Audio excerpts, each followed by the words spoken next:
And I believe now we're transitioning to our keynote. John, are you approaching the stage? Yeah, I think we just stay put. I think so. Yeah.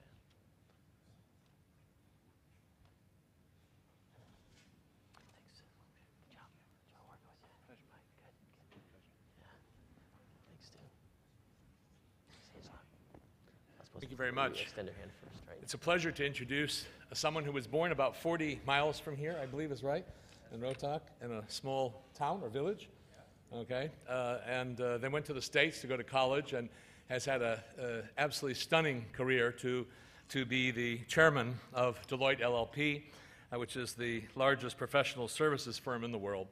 A wonderful leader, a great doer. It's a great pleasure to us to give the keynote speech platform now to you, and we look forward very much, Punit, to what you're going to share with us. So please welcome Punit Renjen from Deloitte.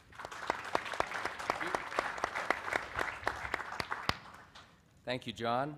And he's absolutely right. I did grow up about 40 miles or about 70 kilometers from here in a little town called Rohtak, Haryana. How many of you know of Rohtak, Haryana?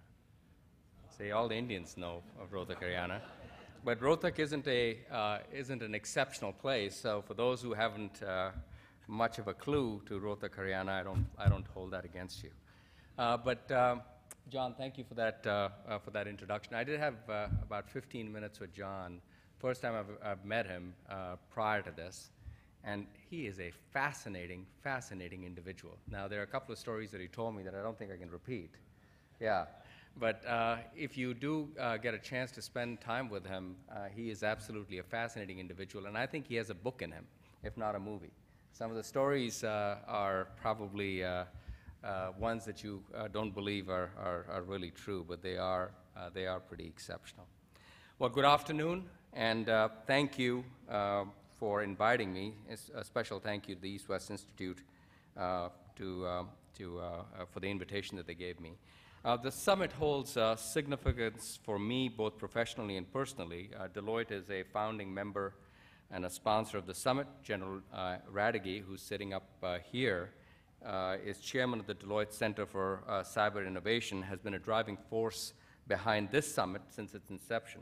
In fact, I believe he chaired the two summits that preceded this one. But he's not alone. Sitting right next to him is Bob Campbell, or Bob is someplace here. He's a recently retired partner of mine. And then I also see another partner sitting right there. But they've all been very intimately involved with the EastWest Institute. And we take great pride in their involvement. And we recently worked with the EastWest Institute to host the Chinese delegation at a university that Deloitte has created in Dallas that we're very proud of, called Deloitte University. And if I could just brag for a minute, we did spend $350 million of our partners' money building that in the depths of this great recession.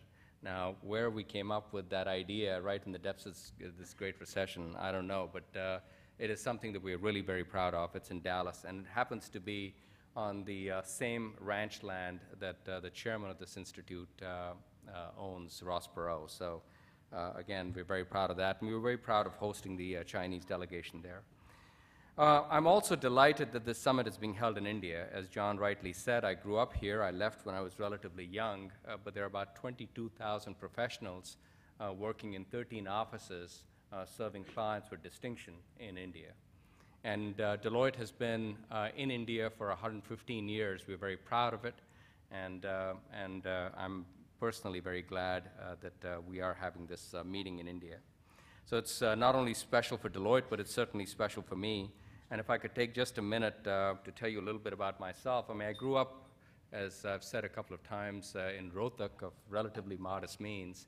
And I was lucky enough that at a relatively young age, I got the Rotary Foundation Scholarship from Northern India. And so sight unseen, never been on an airplane, never been outside this country. I ended up in the United States and had a chance to go to school there and have been with the firm for about 28 years ever since. And never in my wildest dreams would I have imagined that I would have had the chance to serve clients the way I do and to be chairman of Deloitte. It's been a great journey for me personally.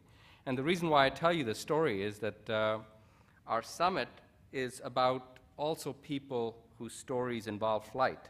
Their stories, however, are vastly different from the story that I just told you about myself. Years ago, I crossed an ocean for a better life and for knowledge. Today, these individuals are crossing firewalls in search of advantage and much, much more.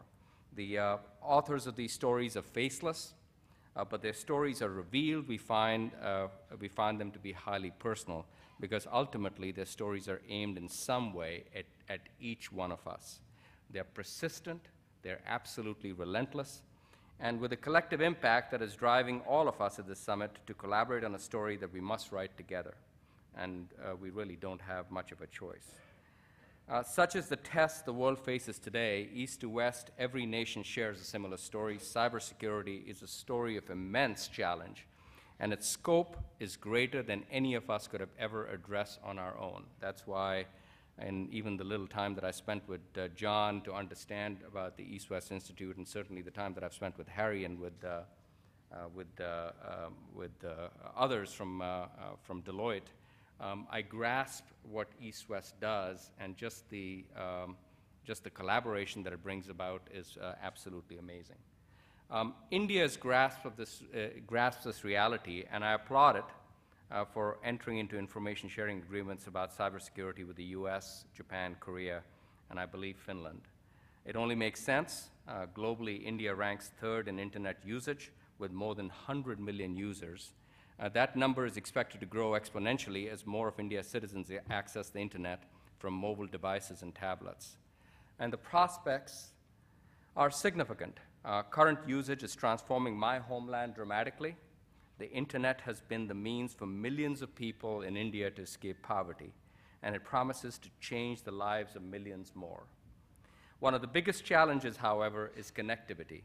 The vast majority of India's population, as many in this audience know, live in villages, and only about 2% of them have actual connectivity. They've got to walk as much as 10 kilometers to get to an internet cafe where they can actually access the web. But India has a cyber vision that is grand and it is bold. E-commerce, which is already growing at a rate of 18%, is a key priority.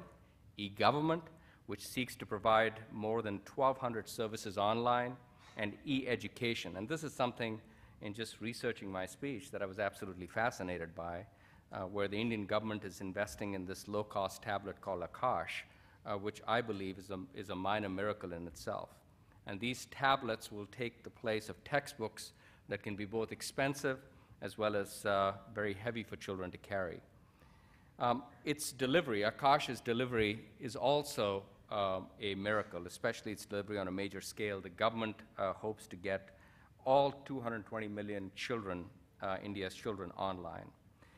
By providing internet access through these tablets, India will help educate its children today and raise them to become the digital citizens of tomorrow. Undoubtedly, and I think it's very apparent, the potential for progress is great. Unfortunately, so is the risk. Like every nation that accesses the web, India faces a major cybersecurity challenge. The internet has been used repeatedly as a weapon against India's government, commerce, and citizen. The annual cost of cybercrime in India is estimated to be about 34,000 crores, which is about $6 billion. But the human cost, and this is something as somebody that still considers India a homeland and has a great affinity for India, the human cost is more significant. As many of you in this room know, that just 4 years ago, terrorists in Mumbai at a Taj hotel just like this used encrypted communications transmitted through their mobile devices to coordinate their attacks and really caused havoc. But India is not unique, and we know that. When it comes to cyberspace, no nation stands alone in confronting both its promise and its peril, which means that the challenges faced by India are the challenges faced by the US and every country that is represented in this room. I commend the EastWest Institute for bringing us together here in Delhi. EWI has a long history of creating much-needed touch points between different people so that conflict can be resolved peacefully. As I mentioned, even in the brief time that I had with John, he relayed some stories that go back to the Cold War and some of the impact that the EastWest Institute had in trying to get that resolved peacefully. Cyber and its vast potential for conflict represent a relatively new endeavor for EWI. This summit, therefore, is EWI's latest effort to build bridges of understanding, but we must cross this bridge together. To me, perhaps the most important lesson is that this annual gathering is essential to all of us. The EWI recognized cyber 40 nations have arrived at a challenging crossroad, a place where an urgent need for cybersecurity intersects with an urgent need for cyber cooperation. And cooperation we must. With a click of a mouse, the internet has reduced the proverbial 6 degrees of separation to 1. And thanks to the internet, we live in a connected world with the ability to bring people together anytime, anywhere. While that ability can be a powerful force of good, it also carries enormous, enormous risk. Today's cyber world calls for vigilance. It also demands that we move with urgency, because the challenge we face is both growing in both strength and velocity. In Dallas 2 years ago, my Deloitte colleague, Governor Tom Ridge, served as the closing speaker for the first Worldwide Cybersummit conference. And I read his remarks again in preparing for this, and it was interesting to me that while he shared a fascinating view, and he does have a very fascinating view since he was right there at the heart of one of the largest tragedies the U.S. has faced. But in his remarks, he did talk about the security landscape, and he talked about certainly trucks packed with explosives, and he talked about aircraft transformed into guided missiles, or a number of other mechanisms that people who want to do us harm deploy, but he did not mention cyber. Cyber, fast forward to 2010, and Governor Rich now notes, is both maybe the largest, if not the largest threat to countries around the world. As for readiness, he states, and the literature states, some progress certainly has been made, but nearly not enough. Recently, the US FBI reported that cyber criminals and terrorists are becoming more secure in their ability to attack. Meanwhile, their intended targets are becoming less secure in their ability to repel those attacks. Furthermore, the director of the US FBI just said a few months ago that cyber attacks will eventually bypass terrorism as the biggest threat to US security. The reality is hard to accept. Right now, it seems that the bad guys are winning. The gap between them and us is widening, and the damage they incur is absolutely staggering. I shared with you some of the data in terms of the damage that is caused here in India, but globally, it's about a $400 billion cost to the global economy. And nearly 60% of that is borne by businesses like mine, but the remainder is stolen from individuals whose loss can range from painful remorse to utter ruin. In fact, I would suggest that that loss in some respects can be of greater consequence. So a great, great challenge. And I agree that it is the challenge of our time. That's why these summits are so important. They're all about leadership and leaders like you who can really make a difference. EWI certainly has provided leadership by serving as a catalyst for collective transnational action. Its objective, build a global action agenda for cybersecurity. Looking back, we have begun to realize a return on investment from our first 2 summits. In Dallas, they began a journey together with individuals like yourselves to, one, have both government and industry at the table together, set priorities, develop breakthrough groups focused on key items such as security of undersea cables and IPC, both international priorities. In fact, a new IPC document was just made available for distribution here in Delhi, so great progress. And last year in London, the summit made further progress. 43 nations were represented. Breakthrough groups made a variety of recommendations, and several key work streams are underway. Furthermore, relationships forged in Dallas were strengthened in London. In fact, I believe that may be the biggest outcome from summits like this, the fact that you can interact and build relationships that transcend governmental relationships and transcend borders, I think is a key takeaway from summits like this. And these relationships advance the ability for summits' informal track 2 diplomacy to influence official track 1 diplomacy. We're seeing that the voices brought together by the summit can affect real change and progress. That said, we can and should feel good about what we have achieved so far. Still much work lies ahead for this summit and for the organizations we represent. Our response at Deloitte has been much like yours in taking action on behalf of ourselves and others. In August of 2009, under the leadership of General Radegui, we officially established the Deloitte Center for Cyber Innovation. This organization develops cyber solutions for Deloitte's public and private sector clients. And in January, at Davos, we participated in a project where we provided intellectual capital to an effort called Risk and Responsibility in a Hyper-Connected World. As project advisors, we helped establish principles designed to provide a model for organizational cybersecurity and cyber reliance. Our premise was very simple. It was that widespread adoption of these principles would be likely to raise business standards while contributing to the shared goals of economic stability and prosperity. In encouraging other companies to join us on these principles, we believe that we can create a real sense of partnership. And partnership, as I've said a couple of times, is crucial for our continued progress, particularly across the business community, where cyber can have a profound impact on business continuity. Today, we know that virtually all commerce converges on the internet. So keeping the internet both open and secure can mean the difference between business that booms or business that grinds to a halt. That's why this summit is so important to businesses like yours and certainly to businesses like mine. From supply chain integrity to security for payloads and cloud computing, each of the topics addressed here in Delhi touch us all. And EWI and this summit has developed an ambitious agenda of mutual interest that can virtually affect every person on this planet. It is an exceptional mission with no shortage of paths forward that we can take.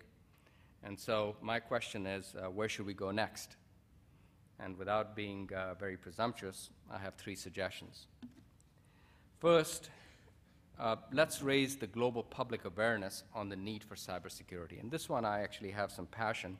I've got a 9-year-old son who is far more adept than I ever was at 9 years of age. And of course, the computer wasn't invented at that time. But he is very adept, and this is an area that I have certain personal interests vested. And what we can do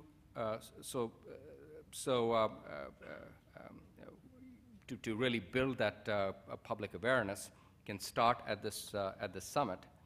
And my take to you would be that let's try a new approach to raise global public awareness. This time, what I would like to suggest is that we venture beyond the P3, or the public-private partnership, that we often turn to as the vehicle of civic progress.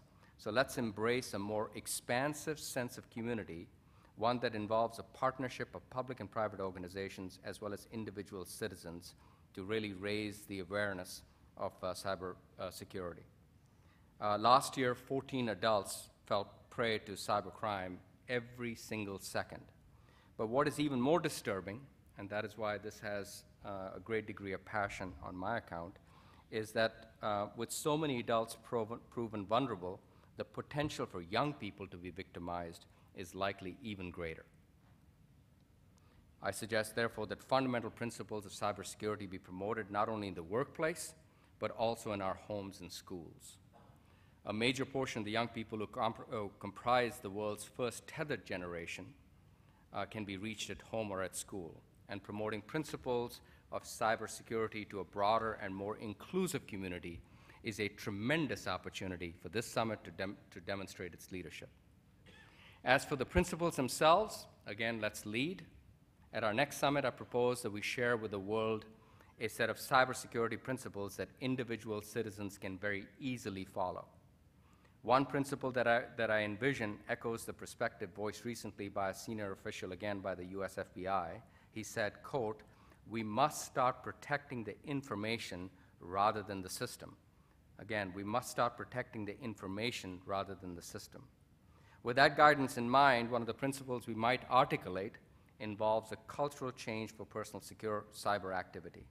I characterize it as a shift from prevailing emphasis on a fortress mentality to one of individual responsibility. The fortress mentality I speak of focuses on safeguarding the physical interconnections of our personal devices with various networks. But as we've seen, that's clearly not sufficient to keep our information and our identities secure. To bolster our cybersecurity, let's become more aware and discerning about which information we choose to share via our devices and our networks. My second suggestion is for this summit to take the lead in developing a coordinated global talent strategy. And again, this is one of great import, given some of the statistics that I'll just share with you in a second. One that will help meet the severe shortage of cybersecurity professionals. Today, many countries have nowhere near enough talent to meet a broad range of vulnerabilities. In the US, for example, there are currently only about 1,000 people who have specialized skills in cybersecurity. And this statistic, frankly, really shocked me. And the demand in the US is for between 20 to 30,000 professionals. And worse yet, there is no quick solution. While we need to take immediate steps to meet short-term demands, the larger issue is to create an environment that will provide a sustainable, long-term supply of cyber talent. Again, let's make our schools a focal point, and at the grassroots, begin at the very beginning, at the elementary level. We need a concerted effort that encourages youth to begin pursuing and excelling in a curriculum that includes science, technology, engineering, and math. It's an area that is of great need in the US.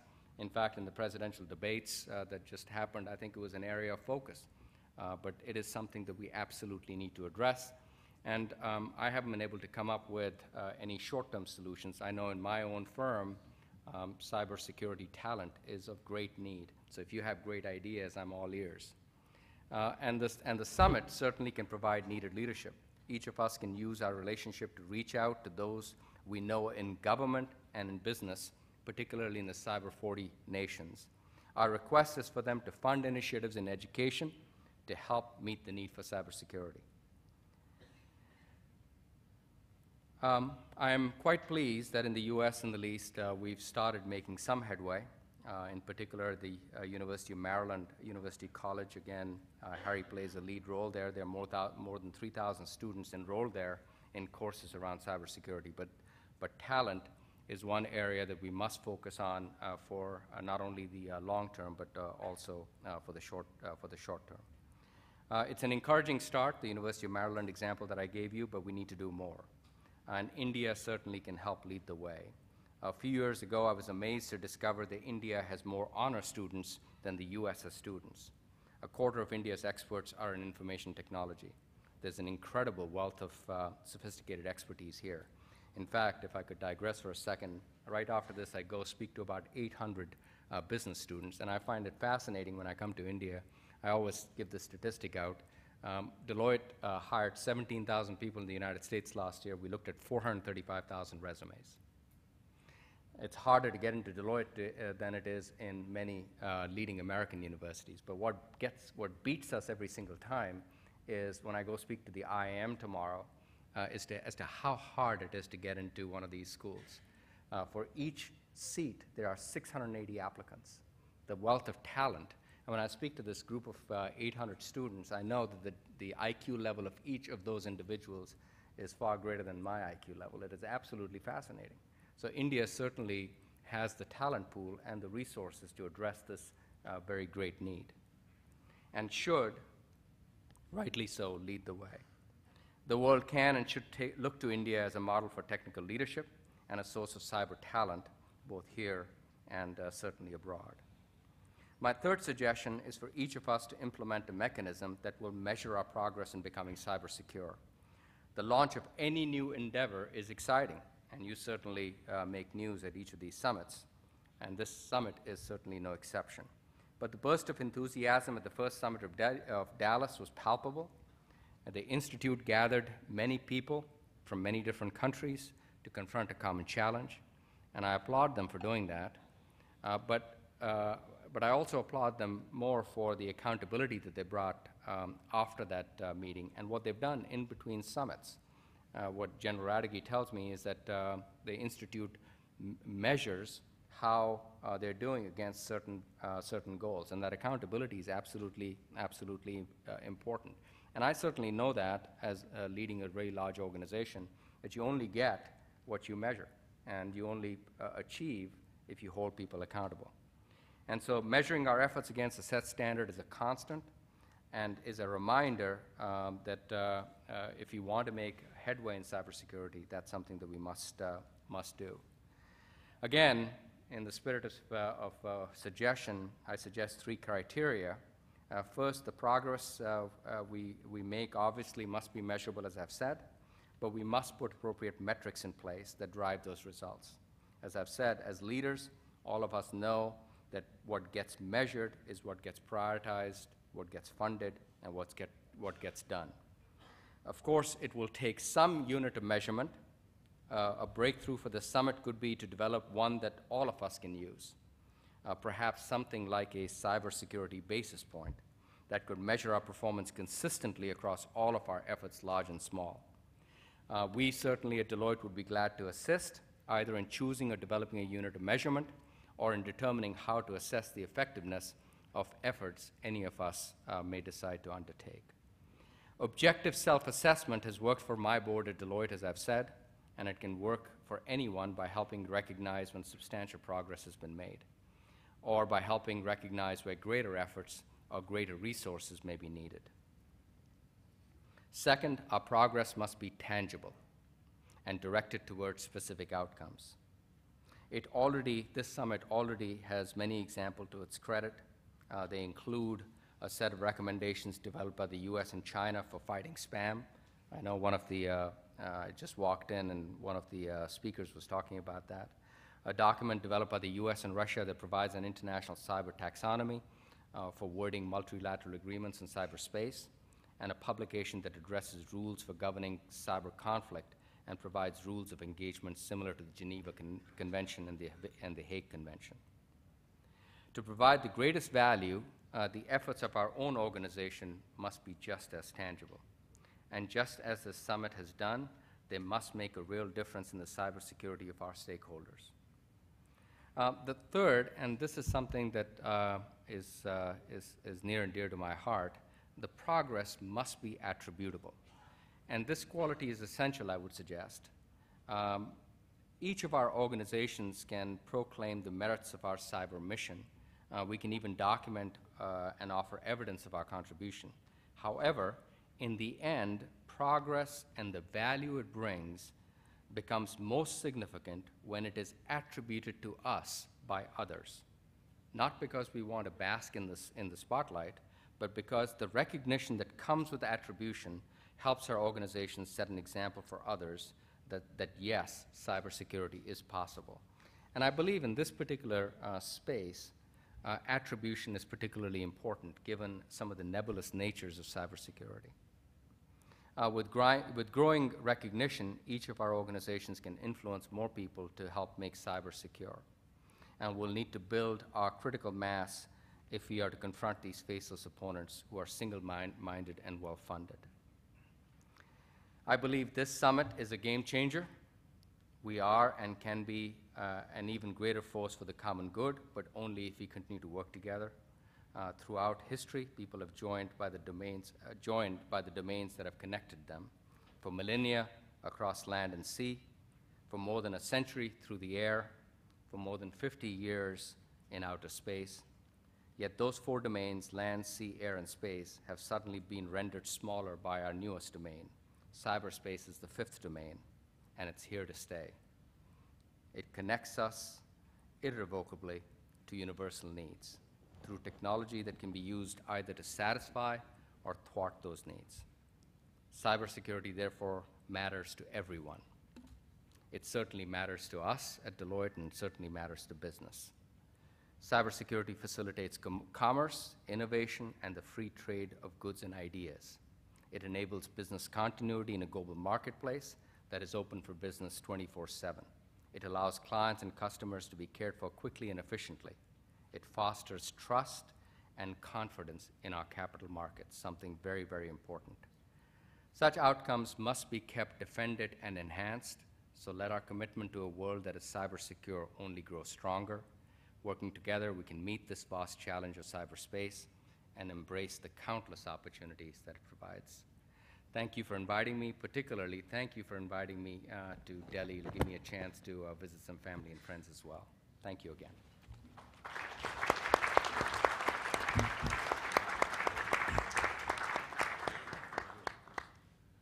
Okay, we thank you very much, Punit, and thank you for the 3 challenges you gave us, which we will come back to you on. So we now have our final networking break for 30 minutes, at which point we'll come back for what is more than a wrap-up session. It's actually projecting us to Silicon Valley, where we'll be meeting next. So we look forward to you enjoying this break. Then we'll come back for the plenary, and then there's a final reception. Thank you. We'll see you in 30 minutes. Yeah, thanks. Thanks again, you guys. Okay, thanks again, you guys.